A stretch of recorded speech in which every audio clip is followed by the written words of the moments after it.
ഫെബ്രുവരി 21 ഈ തീയതിയിൽ തിരുസഭ അനുസ്മരിക്കുന്ന വിശുദ്ധർ: വിശുദ്ധ പീറ്റർ ഡാമിയൻ, വിശുദ്ധ റോബർട്ട് സൗത്ത്വെൽ, വിശുദ്ധ ജർമാനുസ്, വിശുദ്ധ വലേറിയസ്, വിശുദ്ധ സെവേറിയൻ, വിശുദ്ധ പെപ്പിൻ, വിശുദ്ധ റാൻഡോവാൾഡ്, വിശുദ്ധ പെട്രിയസ്, വിശുദ്ധ ഗുൾഡർബർട്ട്.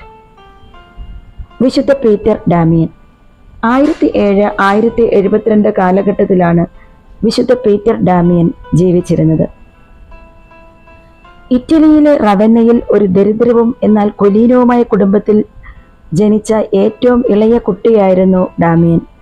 ചെറുപ്പത്തിൽ തന്നെ മാതാപിതാക്കൾ മരിച്ചു. അതിനാൽ അദ്ദേഹം തൻ്റെ മൂത്ത സഹോദരന്മാരിൽ ഒരാളോടൊപ്പം താമസിക്കുവാൻ പോയി. എന്നാൽ ആ സഹോദരൻ ഡാമിയനോട് മോശമായി പെരുമാറുകയും പന്നിക്കൂട്ടത്തിൽ പണിയെടുക്കാൻ നിർബന്ധിക്കുകയും ചെയ്തു. അതുകൊണ്ട് റാവന്നയിൽ നിന്നുള്ള മറ്റൊരു സഹോദരന്റെ അടുത്ത് ഫാദർ ഡാമിയൻ അഭയം പ്രാപിച്ചു. ആ സഹോദരൻ അദ്ദേഹത്തെ സ്വീകരിച്ച് മികച്ച വിദ്യാഭ്യാസം നൽകി. ഡാമിയൻ വളരെയധികം ആ വിദ്യാഭ്യാസത്തിൽ മികവ് പുലർത്തി. പുരോഹിതനായ സഹോദരനോട് ഡാമിയന് വളരെയധികം നന്ദിയും സ്നേഹവും ഉണ്ടായി. അങ്ങനെ ഡാമിയൻ തൻ്റെ സഹോദരന്റെ പേരായ പീറ്റർ സ്വന്തം പേരിനൊപ്പം ചേർത്തു. അങ്ങനെ അദ്ദേഹം പീറ്റർ ഡാമിയൻ ആയി. വിദ്യാഭ്യാസം പൂർത്തിയാക്കിയപ്പോൾ പീറ്റർ ഡാമിയൻ വളരെ വിജയകരമായി പഠിപ്പിക്കാൻ തുടങ്ങി. എന്നിരുന്നാലും സർവകലാശാല ക്രമീകരണം തനിക്ക് അനുയോജ്യമല്ലെന്ന് അദ്ദേഹം താമസിയാതെ കണ്ടെത്തി. അതിനാൽ അദ്ദേഹം 40 ദിവസത്തെ ധ്യാനത്തിനായി ഫോണ്ടെ അവലാനായിലെ ഒരു ആശ്രമത്തിലേക്ക് മാറി. ധ്യാനം പൂർത്തിയാക്കിയപ്പോൾ സന്യാസ ജീവിതത്തിലേക്കുള്ള ഒരു വിളി അദ്ദേഹം മനസ്സിലാക്കുകയും ആ ശീലം സ്വീകരിക്കുകയും ചെയ്തു. ഒരു സന്യാസി എന്ന നിലയിൽ പീറ്റർ ഡാമിയൻ പ്രാർത്ഥനയുടെയും തീവ്രമായ തപസ്സിന്റെയും ഏകാന്ത ജീവിതം നയിച്ചു. അദ്ദേഹത്തിന്റെ തപസ്സുകൾ വളരെ കഠിനമായിരുന്നു. അവ ഒന്നിലധികം തവണ അദ്ദേഹത്തിന്റെ ആരോഗ്യത്തെ ബാധിച്ചു. ഒടുവിൽ സഹസന്യാസിമാരെ പഠിപ്പിക്കാൻ ആവശ്യപ്പെട്ടപ്പോൾ അദ്ദേഹത്തിന്റെ ഭൗതിക കഴിവുകൾ വീണ്ടും ഉപയോഗിച്ചു. അടുത്ത കുറച്ച് വർഷത്തേക്ക് അദ്ദേഹം സ്വന്തം ആശ്രമത്തിലും അയൽപക്ക ആശ്രമങ്ങളിലും പഠിപ്പിക്കുകയും എഴുതാൻ തുടങ്ങുകയും ചെയ്തു. അസാധാരണമായ വിശുദ്ധിക്ക് പേരുകേട്ട തൻ്റെ ആശ്രമത്തിൽ നിന്ന് അടുത്തിടെ മരിച്ചുപോയ സന്യാസിയായ സെയിന്റ് റോമുവാൾഡിന്റെ വീറ്റ അല്ലെങ്കിൽ ലൈഫ് ആയിരുന്നു അദ്ദേഹത്തിന്റെ ആദ്യ കൃതികളിൽ ഒന്ന്. 1043 35-ാം വയസ്സിൽ ബ്രദർ പീറ്റർ ഡാമിയൻ തൻ്റെ ആശ്രമത്തിന്റെ പ്രിയോറായി നിയമിതനായി. അദ്ദേഹം സഹോദരന്മാരെ അവരുടെ ഭരണത്തിലേക്ക് തീഷ്ണതയോടും വിശ്വസ്തയോടും കൂടി നയിച്ചു. ചുറ്റുമുള്ള ഗ്രാമങ്ങളിൽ അദ്ദേഹം പുതിയ ആശ്രമങ്ങൾ സ്ഥാപിക്കാനും തുടങ്ങി. അക്കാലത്ത് ബെനഡിക്ട് 9 മാർപ്പാപ്പ കൈക്കൂലിയിലൂടെ ആ സ്ഥാനം നേടിയെടുത്തു. പിന്നീട് അപകീർത്തികരമായ ഒരു ജീവിതം നയിച്ചു. തൻ്റെ ബന്ധുവിനെ വിവാഹം കഴിക്കുവാൻ ബെനഡിക്ട് ആഗ്രഹിച്ചപ്പോൾ ഒരു ഉപദേശത്തിനായി തൻ്റെ ഗോഡ്ഫാദർ ഫാദർ ജോൺ ഗ്രാഷ്യന് കത്തെഴുതി.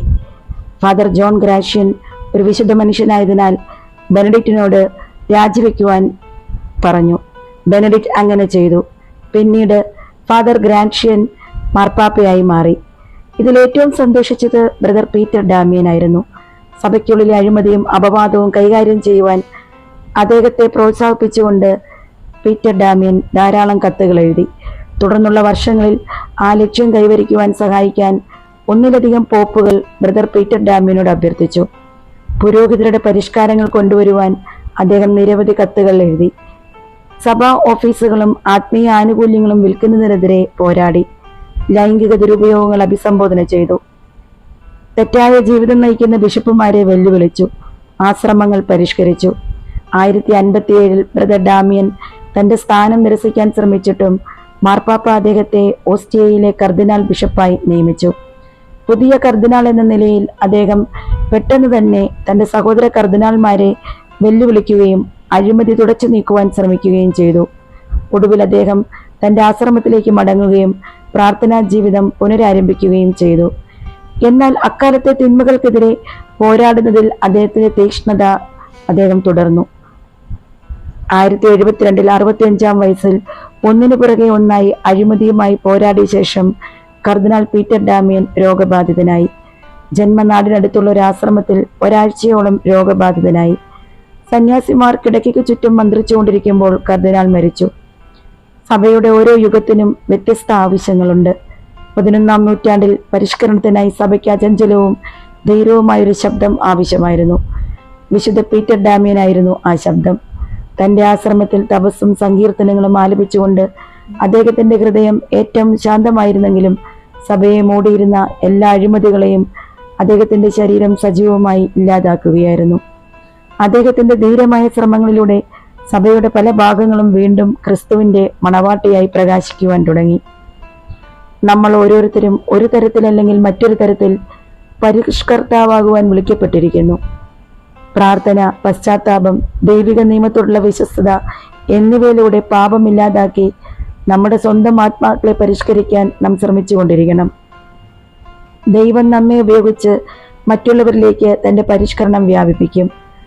നമ്മുടെ ജീവിതം പരിഷ്കരിക്കുവാൻ നമ്മൾക്ക് ആവശ്യമായ എല്ലാ വഴികളും നമ്മൾ തന്നെ ആലോചിച്ചെടുത്ത് ദൈവസേവനത്തിനായി നമ്മളെ തന്നെ സമർപ്പിക്കണമെന്ന് ഫാദർ ഡാമിയന്റെ ജീവിതം നമ്മളെ ഓർമ്മിപ്പിക്കുന്നു.